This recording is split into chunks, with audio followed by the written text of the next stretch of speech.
America के राष्ट्रपति Donald Trump के आदेश पर यूएस आर्मी ने वेनेजुएला के ऊपर शनिवार को जमकर एयर स्ट्राइक कर दी।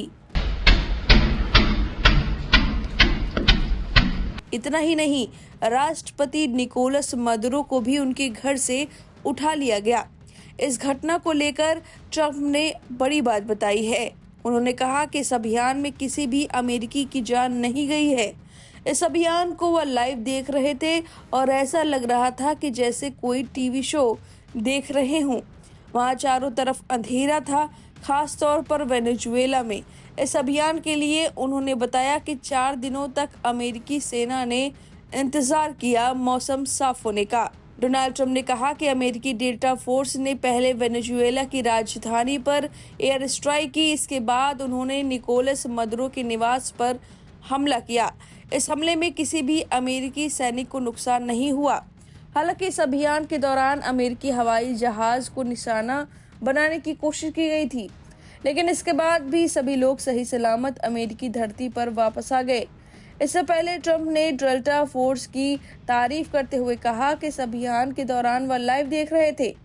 सैन्य अधिकारियों ने उन्हें बताया कि दुनिया का कोई भी देश ऐसा अभियान नहीं चला सकता है। यह बहुत ही अद्भुत था। अगर किसी ने इस स्तर की हिंसा स्पीड देखी होती तो वह रोमांचित होता।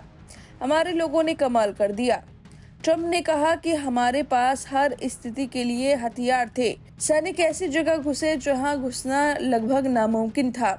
वहां पर स्टील के दरवाजे लगे हुए थे, उसे भी पल भर में गिरा दिया गया। हमारे सैनिक अद्भुत हैं। यह मत भूलिए कि उन्होंने दुनिया में कुछ बेहतरीन ऑपरेशन किए हैं। मीडिया से बात करते हुए डोनाल्ड ट्रंप ने कहा कि इस ऑपरेशन के बाद वेनेजुएला का भविष्य क्या होगा, यह जल्दी ही तय किया जाएगा। उन्होंने कहा कि उस देश का शासन कौन संभालेगा, इसमें हमारी भी पूरी भूमिका होगी।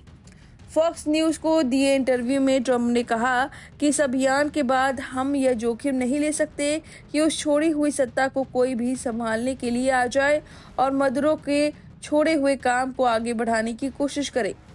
डोनाल्ड ट्रंप ने आगे स्पष्ट किया कि अमेरिका केवल एक सैन्य हस्तक्षेप तक सीमित नहीं रहेगा, बल्कि देश में एक न्यायपूर्ण और सुरक्षित परिवर्तन होने तक शासन व्यवस्था में सक्रिय भूमिका निभाएगा। डोनाल्ड ट्रंप ने बताया कि उन्होंने फ्लोरिडा स्थित अपने रिजॉर्ट से इस पूरे ऑपरेशन को रियल टाइम में लाइव देखा। उन्होंने अमेरिकी सैनिकों की व्यावसायिकता की सराहना करते हुए कहा कि यह किसी फिल्मी सीन से कम नहीं था। इस मिशन को अमेरिकी डेल्टा फोर्स और कानून प्रवर्तन एजेंसियों ने अंजाम दिया।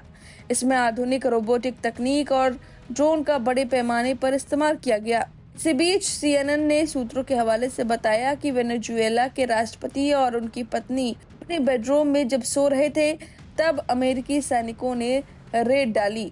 मामले से जुड़े 2 सूत्रों ने बताया कि वेनेजुएला के राष्ट्रपति मदुरो और उनकी पत्नी सिलिया फ्लोरेस को उस रेड के दौरान अमेरिकी सेना ने उनके बेडरूम से घसीटा, जिसके बाद उन्हें पकड़ा गया। एक अमेरिकी अधिकारी ने बताया कि अमेरिकी सेना के एलीट डेल्टा फोर्स द्वारा की गई उस रेड में कोई अमेरिकी हताहत नहीं हुआ। मामले की जानकारी रखने वाले लोगों के अनुसार FBI एजेंटों की एक टीम अमेरिकी स्पेशल ऑपरेशन फोर्सेस के साथ थी।